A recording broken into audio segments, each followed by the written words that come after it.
Thank you. And I would just like to give you some special announcements. And last Thursday and Friday, for 1 night, 2 days, at Cheongpyeong Green Hill Conference Center, we had the 2025 Ministers Workshop for Pyungkang, and it was under the name of Upgrading Pyungkang Ministers. And during this time, we discussed and presented ideas on the direction of the church.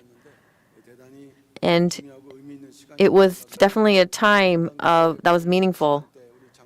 And the president and vice president of the Elders Association visited, and they also treated us to lunch, and we want to express our gratitude. And the presentations from each group were mainly divided into 2 topics. First was about restoring worship, and then secondly was about raising the next generation. And also, we had a deep discussion on the activation of the Berean Graduate School Theological Seminary. So moving forward, not only these 2 topics, but others were also discussed carefully. And we plan to go and make specific methods to devise and implement. And more importantly, the restoration of worship will likely be the first issue we'll focus on.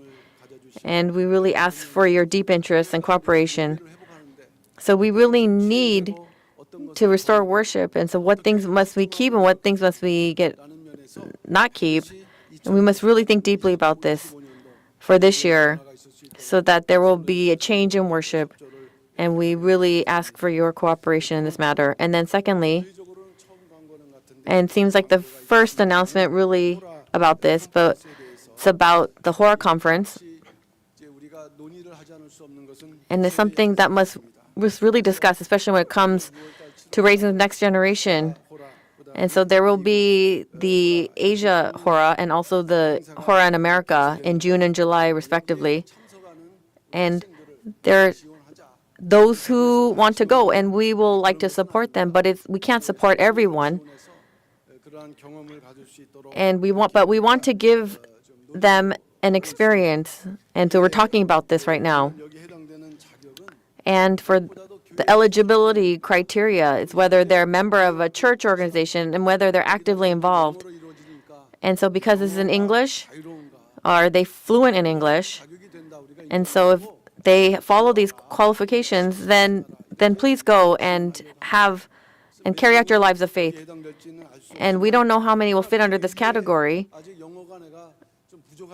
But there are those who say, oh, I'm not that good at English, but I want to go. Then you can go on your own. The doors are open. So if we look at the U.S. Hora Youth Conference held every year in July, it's about 200 to 300, and it's really a time to train future workers for the history of redemption. And so we are planning to support them, and it's not a small sum either.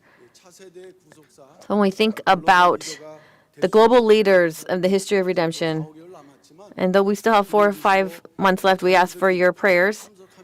And if the children go, and the children change after they get on a plane and come back. So let's give them this opportunity. And we really ask for your support in helping them go. And with last month, I talked about the purchase of a condolence vehicle by the men's ministry. And so generous donations from the Elder Association, Women's Ministry, affiliated departments, we were able to get about 40 million Korean won, and we had additional 20 million Korean won by someone who anonymously deposited it. And also, additionally, the men's ministry also donated 10 million won. So that brings the total to about 70 million Korean won.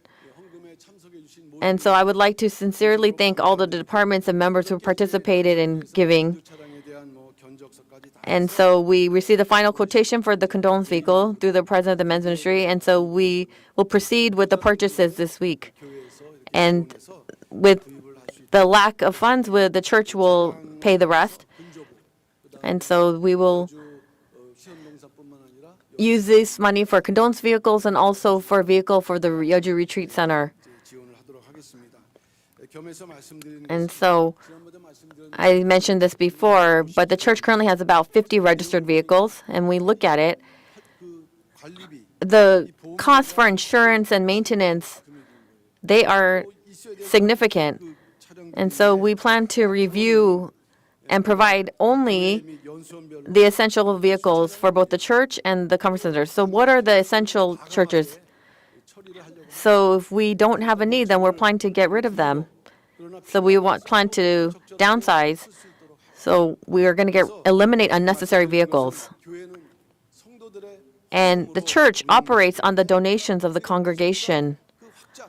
So we must make active investments for the expansion of the gospel and church growth. However,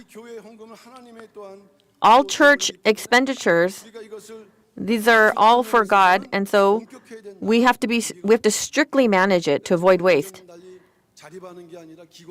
And so sometimes departments will ask, and so sometimes they ask for too much.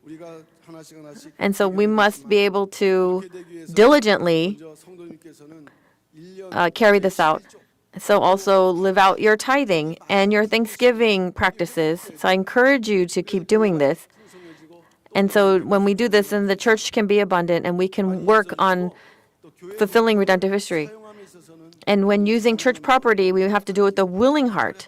And we must be able to conserve and save as much as possible when we think about the church. And this happened on its own when the founding pastor was around. But now we must restore this. And through this, we really ask that you will keep giving and contribute if you can. And I would like to request this of you. Thank you so much.